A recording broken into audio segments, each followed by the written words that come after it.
Welcome to Chinese cuisine. இன்று உங்கள் எல்லோரையும் ஃபிஷ் பன் ரெசிபியுடன் சந்திப்பதில் மகிழ்ச்சி அடைகிறேன். இந்த ஃபிஷ் பன் செய்வதற்கு தேவையான ingredient: tin fish, grated potato, onion, பச்சை மிளகாய், chopped spring onion, ginger paste, garlic paste, உப்பு, மிளகு, சின்ன சீரக பவுடர், மஞ்சள் தூள், கடுகு, பெருஞ்சீரகம், கருவேப்பிலை. இப்போ நான் பண்ணுக்கு தேவையான கறி செய்ய போகிறேன். முதல் ஃப்ளேக்ஸாக ஃபிஷ்ஷை எடுத்து பிரேக் பண்ணுங்க, உங்களுக்கு விருப்பமான அதுக்குள்ள தேவையான அளவு உப்பை சேருங்க. பிறகு அந்த கிரேட்டட் பொட்டேட்டோவை அவிச்சு கிரேட் பண்ணி வச்சிருக்கிறேன், சேர்த்து மிக்ஸ் பண்ணுங்க. பிறகு தூள், மஞ்சள், தேவையான அளவு எல்லாம் சேர்த்து நல்லா மிக்ஸ் பண்ணுங்க.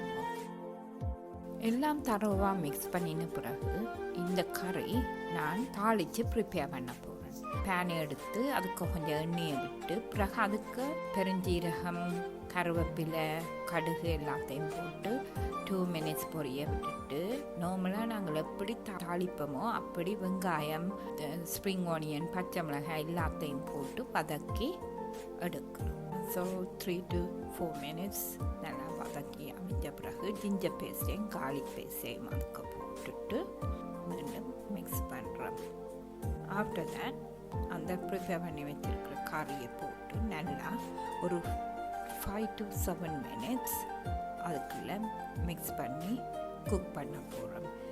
இப்படி குக் பண்ணிக்க அந்த எல்லாம் மிக்ஸ் பண்ணி ஃப்ளேவர் எல்லாம் மிக்ஸ் பண்ணி உங்களுக்கு கறி ஸ்டஃப் பண்ணுறதுக்குரிய பதத்தில் வரும். நான் கறி ப்ரிப்பேர் பண்ணியாச்சு. இப்போ என்னென்னு பன் செய்கிறேன்னு பார்ப்போம். பன் இந்த ஷேப்பில் இப்படித்தான் வரப்போகுது.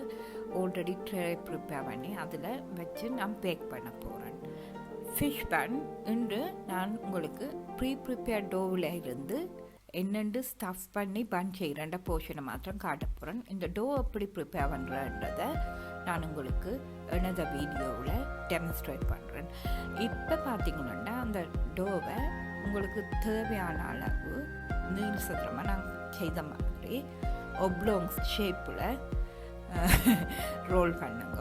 எல்லாம் சரியாக வரணும் இல்லை, இப்படி இது மாதிரி சும்மா ஜஸ்ட் கறியின் நடுவில் ஸ்டஃப் பண்ணி ஃபோல்ட் பண்ணக்கூடியதை நீங்கள் ரோல் பண்ணினீங்களா சரி. எவ்வளவு தின்னாக அந்த பேஸ்ட்ரியை ரோல் பண்ணுறீங்களோ அவ்வளோத்துக்கு நேரம். ஏன்னா இதுக்கு ஈஸ்ட் போட்டிருக்கிறபடியே இந்த பேஸ்ட்ரி பேக் பண்ண நல்லா பொங்கி பெருசாக வேறாம். ஸோ இப்போ நான் 3 fold இது ஒரு சைடில் எடுத்து இப்படி ஃபோல்ட் பண்ணி போட்டு பிறகு கீழே இருந்து மேலே மடித்து கேப் இல்லாமல் அந்த ஸ்டஃபிங் ஊக வச்சு ஃபோல்ட் பண்ணி போட்டு 3rd fold வந்து மற்ற சைடில் இருக்கிறத இழுத்து நல்லா கவர் பண்ணி இந்த டோ வந்து நல்ல எலாஸ்டிசிட்டியாக இருக்கும். Triangular bun is ready. நல்லா ட்ரெயில் அடுக்க வந்து கொஞ்சம் கேப் விட்டு அடுக்க வரும். என்னென்னா when you cook it will slightly பெருசாக வரும், சைஸ் will increase. பன்னெல்லாம் ஸ்டஃப் பண்ணி ஃபோல்ட் பண்ணி ட்ரே ரெடி என்னோன்னா கடைசியாக பேக் பண்ணதுக்கு முதல் எக் வாஷ் ஒன்று கொடுக்க போகிறோம். எடுத்து உடைச்சி மிக்ஸ் பண்ணி போட்டு அந்த பன்னுக்கு மேலே நாங்கள் அந்த எக் வாஷை கொடுக்க போகிறோம். இந்த எக் வாஷ் கொடுக்குறது பேக் பண்ணிக்க ஒரு கோல்டன் கலர் வர்றதுக்காண்டி. So it's an easy process. Just take the egg and take a brush and apply on the top of all the buns before putting in the oven. இப்படி எல்லாத்துக்கும் வடிவாக எல்லா சைடும் வடிவாக ஃபுல்லாக காரணி அப்ளை பண்ணுங்க. இது எனக்கு செய்யக்க யூனி டேஸ் தான் ஞாபகம் வருது. ஆஃப்டர்நூன் டீயோட it's very nice to have the fish bun. இப்போ நான் வந்து the setting is 165 degrees for 30 minutes. இப்போ 30 minutes ஆச்சு. இப்போ buns are ready. Take it out and the buns are ready to be served. இந்த வீடியோவை பார்த்ததுக்கு மிகவும் நன்றி. இந்த வீடியோ உங்களுக்கு பிடிச்சிருந்தா கமெண்ட்ஸ் லீவ் பண்ணுங்க.